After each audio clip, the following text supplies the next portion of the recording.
Adakah selesai masalah tabungan kita andai kata kita dah paksa dan lupa, tuan-puan? Ini kisah rakan saya, tuan-puan. Dia buat simpanan, tuan-puan, di dalam tabung haji secara auto debit. Auto debit ni maksudnya dia dah nak paksa lah simpanan dia tu kan.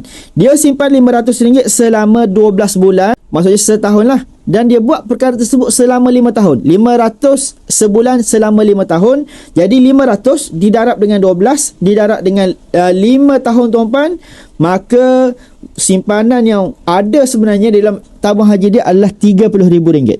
RM500 didarab dengan 12 untuk setahun dan didarab dengan 5, maka simpanan yang dia ada di dalam tabung haji sepatutnya adalah RM30,000. Ni dah paksa, tuan-puan. Paksa menabung. Tapi walaupun dah paksa, tuan-puan, dalam bentuk duit ni kita susah nak lupa, tuan-puan. Kita nampak nombor dia. Selepas tahun tengok ada RM6,000, 2 tahun ada RM12,000, 3 tahun dah ada RM18,000.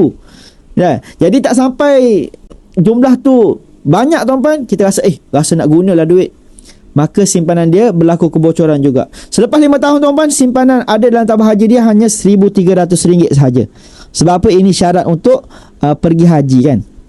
Jadi, tuan-puan, simpan secara auto debit. Dah paksa tapi dalam bentuk duit tak selesai masalah juga, tuan-puan. Sebab tu, tuan-puan, duit ni kita akan ingat. Kita akan ingat dan kita rasa nak berbelanja. Kita akan ingat dan kita rasa nak belanja. Kita tak sayang, tuan-puan, dalam bentuk duit. Tapi apabila ditukar ke dalam bentuk emas fizikal macam ni, dalam bentuk gram-gram emas, dalam bentuk gold bar 5 gram, dalam bentuk 1 dinar ataupun dalam bentuk 10 dinar, tuan-puan, apabila dah tukar ke dalam bentuk emas macam ni, tuan-puan, kita rasa sayang nak berbelanja. Rakan saya tadi dia tukar keadaan yang sama, tuan-puan.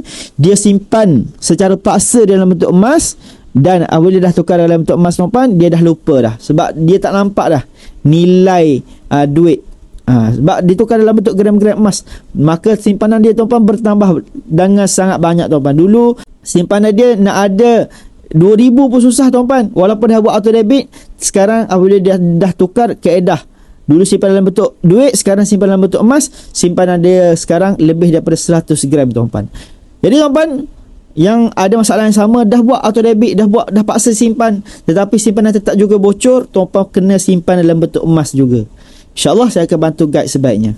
Boleh DM saya dan follow saya untuk ilmu kewangan seterusnya.